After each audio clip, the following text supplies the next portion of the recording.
Okay, hello Susan. Here is your homework. So I'm going to do it in long sit, which means I'm not lying down. I am sitting up with my legs out in front of me. Sorry, I'm just going to make sure you can see my foot.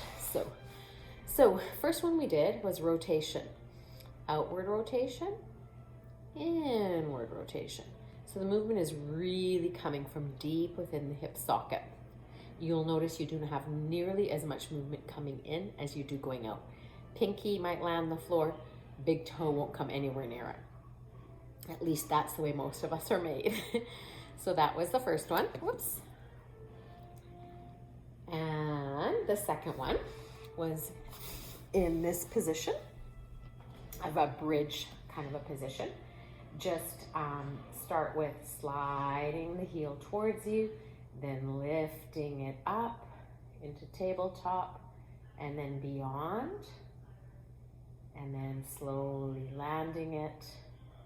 And you can either continue from that position, or if you're brave, return all the way down, which is a lot harder.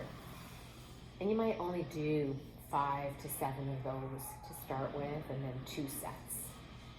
With the rotation, I will probably do a total of 7 or 8, and that's all, just 1 set. And then you're going to do isometrics. You're going to lift up into tabletop. If the shin drops, that's okay, but if you can, keep it in tabletop, just makes it a bit harder. Press your hand into your thigh and your thigh into your hand. Hold for anywhere from 5 to 10 seconds. You want a total of 50 seconds to 60 seconds. So depending on how long you hold each contraction, you do that many repetitions. I'm holding it for a long time. Imagine if I wanted to hold it for 30 seconds, I'd only do 2 repetitions. You get the idea. Then surrender back down, hands by your side, bring your heels in a little bit, put your weight into your heels, lift your tush up, stay within range that feels okay in that front of the hip. If you go higher, because you can, fantastic. You're stretching that front of that hip more, you're strengthening the tush more. Hold for 5 seconds, release. You might do anywhere from 7 to 10 to 12 of those, 1 to 3 sets. I'm letting you do based on what you're capable of in your hip and in your muscles. You want to feel fatigue in the glutes and the hamstrings, not pain in the front of the hip. Then you're going to do the same thing with a pillow between your knees. So you're going to put a pillow between your knees. I'm using my socks. You're going to squeeze and you're going to lift. And you're going to hold for 3 to 5 seconds and then relax. And you might do 7 to 10 of those, 2 sets. Then you will do the same thing with your Dynaband. So I have a loop band, but you can just loop your Dynaband and hold it in your hands.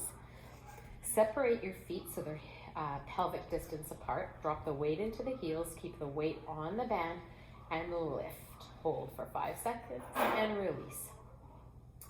And I would do 2 to 3 sets of 6 to 10, whatever you've got in you.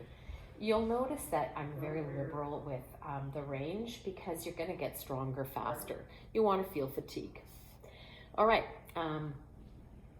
Then we did in seated. I'm going to back up.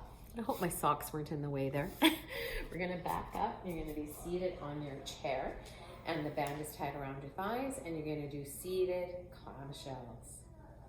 Pressing out and slow and release. Pressing out and slow and release. 3 sets of anywhere from 6 to 10 to 12.